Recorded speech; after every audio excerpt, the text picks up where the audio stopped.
So I'm doing my presentation on Devbox. The main value add is that it basically allows you to have the equivalent of a containerized environment, but without using containers. So there's a lot of different use cases for it, but essentially, instead of running Docker containers for everything so that you have literal dev containers, you can do bare metal like dev environments using Nix packages under the hood without knowing any Nix.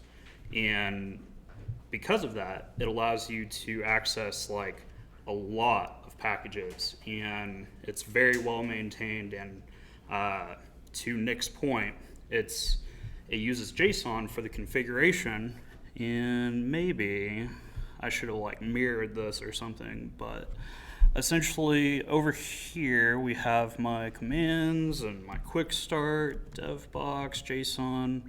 We'll just pretend that I can actually see this.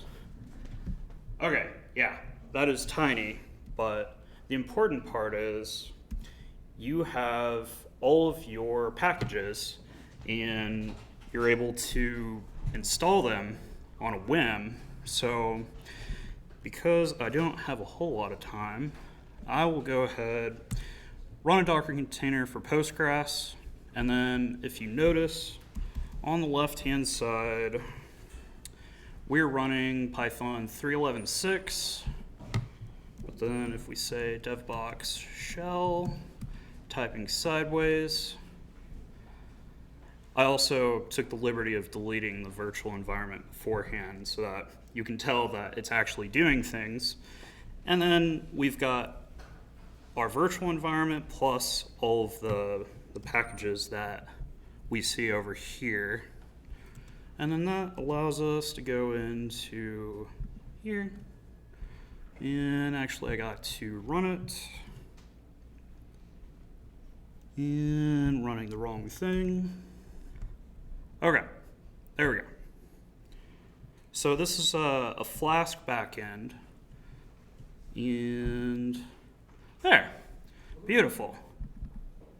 Okay, so believe it or not, I'm not a front-end person, so this took a lot of effort.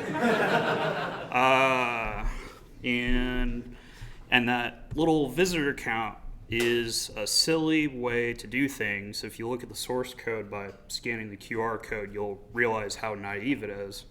But essentially, this is just HTML Jinja templates, and then we've got this QR code. It should take us to says it's meetup. And in fact, it was a redirect 301 to the 418 response code, which is like a callback to Nick earlier. I caught that. And yes, well, it actually says I'm a teapot.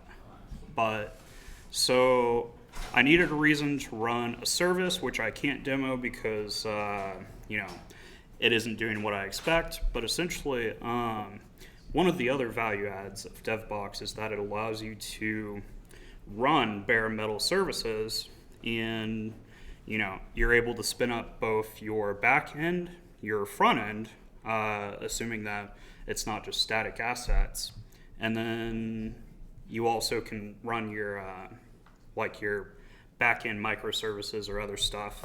And in this case, luckily, I gave myself a minute of leeway. But I will just briefly show you what Devbox services looks like.